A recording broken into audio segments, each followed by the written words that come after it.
Hey everybody, Johnny here. In this video, we're going to look at creating a procedural animation like this one, where the only thing that I'm doing is moving this empty that's at the front end of my little fish here. We're going to look at things like the simulation zone and the repeat zone, and we'll learn some vector math on how to create a simple distance-based constraint. So without any further ado, let's jump right into it. So the first thing we're going to want to do is create a line of vertices that will represent the spine of this procedural thing that we're building. So I'll go into top view here, and since my scene starts with just a plane, if you've got a cube, go ahead and delete it, add a plane, and then I'm just going to delete a few of the vertices here, and then I'm just going to drag this out and subdivide it a bunch of times, and those will be the points in our spine. Let's go ahead and add geometry nodes to this mesh. So I'll just pull up this bottom section here, change it to a geometry node editor, and hit new. Now the way we're going to be attacking this problem, we're going to want to make sure that we're stepping through the points of this spine in order. So if I open up the mesh edit mode, pop over here, and turn on indices, you're going to see that because my original point was this one and my second point was this one, those are 0 and 1, and then these ones in the middle here got indices that went backwards. So if this is going to be the head of my procedural object, this isn't vertex number 1 or 2 and 3, 4, 5. It's going to be 0, 1, 2, 3, etc. The first thing that I want to do is I want to get these in order. I want to rearrange the index number for each vertex in logical order along this strip. How can I do that with geometry nodes? Now, I'm sure there are a bunch of different ways that I could, but I think the simplest way is to turn this into something that inherently has order in the points, and that would be a curve. So if I add a meshed curve object, this is now a curve, and the points of the curve are numerically in order for each spline within a curve. I can now be guaranteed that the points of this curve start here at 0 and go to however many points there are, or whichever end happens to be the start to the finish. So now that I've converted my mesh into a curve, let's work with those points to do our procedural animation. The procedural animation is going to follow the head point of this curve, so we're going to want a way to control where the first point of the curve is going. And one way we could do that is by having it track to another object.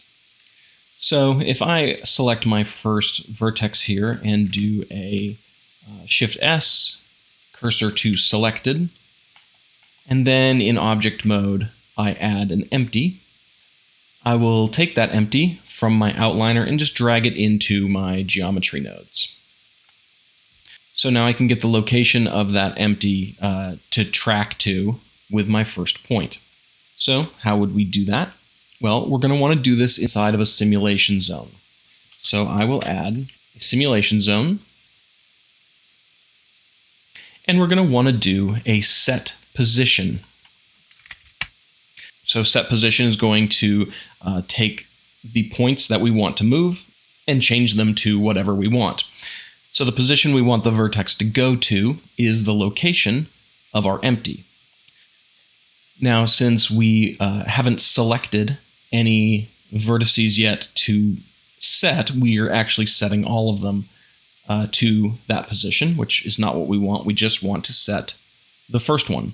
And the index of the first point is 0. So we want to make our selection where the index of our point is 0.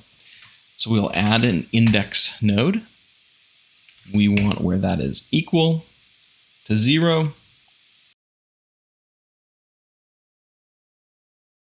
Now, if I move my empty, you'll see that the first vertex of this object is following along with my empty. Just going into the data tab for my empty, I'm just going to reduce the size of this down a bit.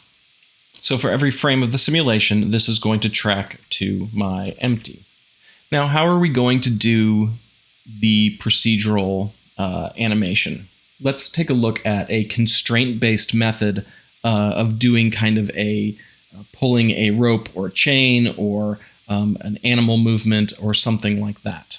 Let's say we have our points along our curve here, and we want these to be kind of like the points along a spine or the links in a chain where there is a rigid connection between each point. And that rigid connection is going to always stay the same length. If we go ahead and move our first point here arbitrarily, so we need to make adjustments to the rest of the links in order to have them follow along. The first thing we need to know is what is our actual distance that we want in between each link. And for the sake of argument, let's just say we want that to be 2 units. Let's just pretend that this has become some arbitrary length longer than 2 units. The next thing we'll want to do is take a look at the position of this next point. We want this to follow along with the first one. So we need to find a point along this line that is 2 units away from this first point. Let's say that is here. Well, if we take the distance from this point and have all of the points around this that might be 2 units away, we are going to end up with a circle around this point, or in the case of a 3D space, a sphere around this point that has a radius of 2. So we simply need to find the point along that circle or along that sphere that sits between our new position and the second point's old position, and we need to move that second point to that point on the sphere. Well, how can we accomplish this? We're going to do a little bit of vector math. Let's say that this point is 0, 0, and this is some arbitrary point, say 9, 4. So we're 9 this way and 4 this way. And this point is 14, 0. So it's 14 units this way and 0 points up and down. We're going to work in 2 dimensions just to keep the explanation easy, but this also works when you add in a 3rd dimension. So what we end up having here is the line from the origin to this first point is the vector 9, 4, and from the origin to the second point is the vector 14, 0. Now, if we were to subtract the first point from the second point, we get 14 minus 9, which is 5, and we get 0 minus 4, which is minus 4. So we can get from the first point to the second point by using this vector. 1, 2, 3, 4, 5 in the x direction, and then 1, 2, 3, 4, negative 4 in the y direction. So that 5, negative 4 is this vector between these 2 points. As you can see, this gets us one step closer to finding this point. Now, this vector might be longer than 2, or it might be shorter than 2. So we have to do a little bit of work to figure out how we can create one that is equal to 2. So the step we will take is something called vector normalization. What vector normalization does is it takes a vector, in this case 5, negative 4, and it creates a new vector that goes in the same direction, but that has the length of 1. Now, because of the scale of my diagram, the original distance between these 2 points was actually 1, 2, 3, 4. So we're going to change our target distance here that we want this new length to be 4. When we normalize 5, negative 4, we end up with a value of 0.76, negative 0.61. That's going to be somewhere around here. Now, there is a mathematical formula that you can use to normalize a vector. However, Blender does have a handy node that you can just give it any vector and it will return the normalized vector. So that is a simple step that we'll see in a moment. Another handy thing with vectors is that we can move a point along that vector by scaling it. And so if we want this vector to be twice as long, we simply multiply each of the components by 2. So if we did that, we'd end up with 1.52 and negative 1.22, which would put us right about there. Now, we want our distance in this case to be 4. Because this original one was 4, we want to be 4 units away. So if we scale this normalized vector by 4, we end up with 3.04 and negative 2.44. If we map that out onto our diagram here, that puts the position right about there, which is right along the circle that we were expecting. But now that we've moved this point, the distance between our second point and our third point is now longer than the original 4 points we had before. So we would simply need to repeat this process, focusing on the anchor here being the second point, and it's the third point that we want to move. So let's see how we would actually implement this in geometry nodes. So we're only going to be affecting the second through last vertices with our constraint here, with our distance constraint. The first vertice is being controlled by the empty, and we already have that here. So after we've moved the empty and moved that first point, we need to start working on subsequent points, and we need to go through each one for each frame of the simulation. So we'll want to put in a repeat zone so we can iterate through each of those points. Now the number of iterations, because we're only wanting to affect the second through last, is going to be 1 less than the number of points there are. So I can get the number of points by taking my original curve here and doing a domain size. I will change the type to curve and I'll get the point count. Now, because this curve only has 1 spline, this point count will be accurate. If this were a multi-spline curve, this would represent all of the points in all of the splines and would be a different situation. So I'm going to connect that here, but because I wanted 1 less, I'm going to add an integer math node and put it in subtract 1. So if I had 10 points in this curve, if I used all of them, my iteration would go from 0 to 9. That would be 10 points. I subtracted 1, so this is going to go from 0 to 8. So as we looked at when I was describing how the distance constraint worked, we had an anchor point, and then we had the point we were moving. So this iteration is going to represent the index of the anchor point, because the iteration starts at 0, and our first anchor point is point 0. Now we need to know where this anchor point is. So I'm going to add a sample index node. And the index that I want to sample is the iteration. I'm going to rename this to anchor point. I'll connect up the geometry. And the thing that I want to sample is a vector. And that vector is the position. So now this value is the position of our anchor point. Next, we need to get the position of our point we're going to move. So I'll do another sample. I'm going to sample the position again, connect up my geometry, connect up my index here, but this time the index is going to be 1 more than my anchor point.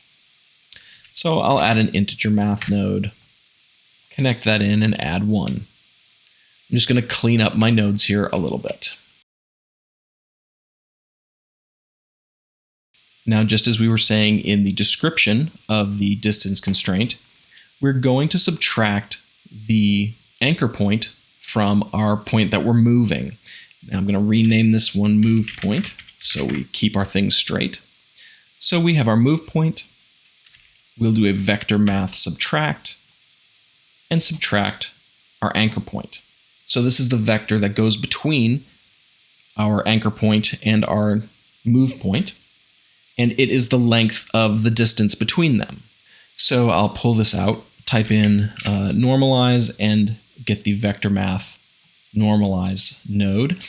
And so now this vector is no longer the length of the distance between these 2 points, it is 1 unit long. Now we want to scale that up to however long it should be in between each one of our points, like our link length, if you will. So I'll take this and I will do a vector math scale. And we're going to want to be able to control how long these links are from our modifier. So I'll add in our group input and connect up the scale. And I'm going to name this link length. So now this vector is a vector that is pointing towards the old position of the move point, but it is the length of the link that we want in between each one of our components here. So all we need to do is add this back to the anchor point, and we get the new point for the move point. And so this is now the position that we want for our new move point. So I'm going to add a set position node, and the position is going to be this point here. Now we do need to tell it to only change the position of our move point. And that's simply where the index is equal to the index of our move point. So I'll do index equal, and then I'll take our move point index. Now you may notice that our line has gone a little crazy here, and that's because our link length is set to 1, and this grid that you're seeing here, the more pronounced grid, those are single Blender units. So each one of these links is now 1 Blender unit long. And if I contract this, you'll see they go back to normal.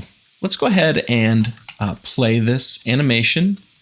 I'm going to grab onto my empty, I'll play, and then I'm going to move the empty around so we can see what we get.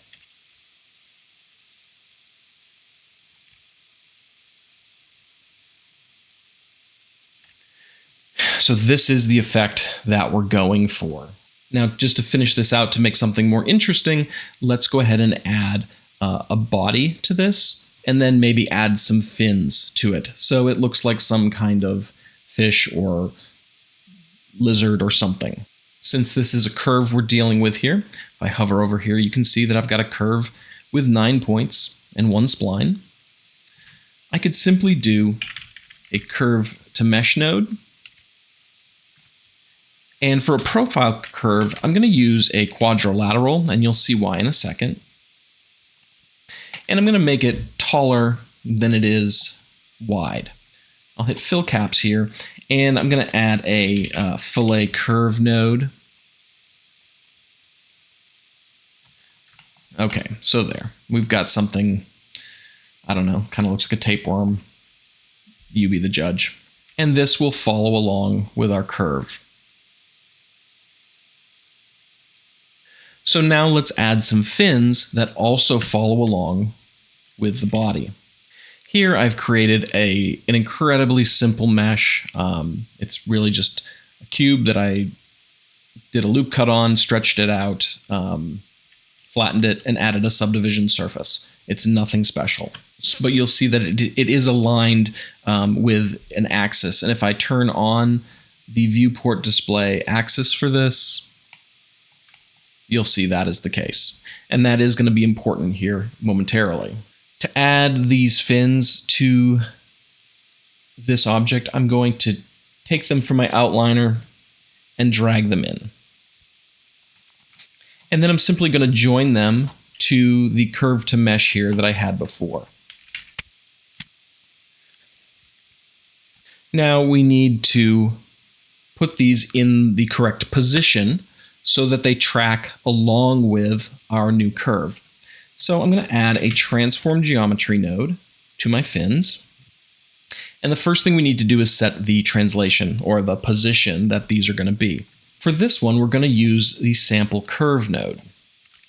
One of the main differences between the sample index node and the sample curve node is that the sample curve node automatically gives you position, tangent, and normal for the sampled point, and lets you sample along a factor of the curve rather than an index. So I will connect up our curve here, and then I'll take the position and put it into the translation of our fins. And you can see now the fins have been attached to the beginning of the curve.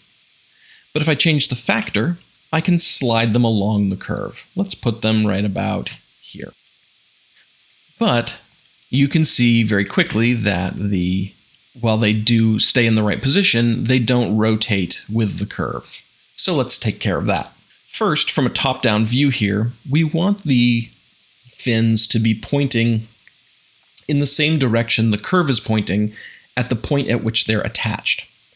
So we want them to be aligned to this direction. This would be the tangent. The tangent is the line that kind of lays against the curve at any given point and kind of goes in the direction of the curve at that exact moment. To accomplish this, we're going to take the tangent and turn it into a rotation. The node we'll use to do that is called the align rotation to vector. The tangent is a vector, so we'll plug that here into the vector. Now, there's two settings for this align to vector, and that is the axis that we want to align and then the pivot axis. This is where our original object comes in handy. You can see that the forward direction of our fins here is along the y-axis. So I want to align the y-axis to the tangent. And then I'll plug this rotation into rotation. Most of the time, Pivot Auto will give you what you're looking for. But in this case, if it didn't, we would see that we are going to want to rotate around the z-axis in order to line these up correctly. Of course, you may be noticing that the fins are pointed in the wrong direction. They're aligned, but they're backwards. I can fix this simply by adding an additional rotation to my rotation, and that node is called rotate rotation. This is going to be in the local space of our object here. We want to rotate around the z-axis, and we want to face the other direction, so that is 180 degrees. And now they're pointing in the correct direction. If we were just doing a flat animation like this, that would be enough. But if we look at the side here, and we start moving up this way, as soon as our curve starts twisting, you'll see that the fins here are no longer aligned on the flat sides of the curve. They start to twist around the curve.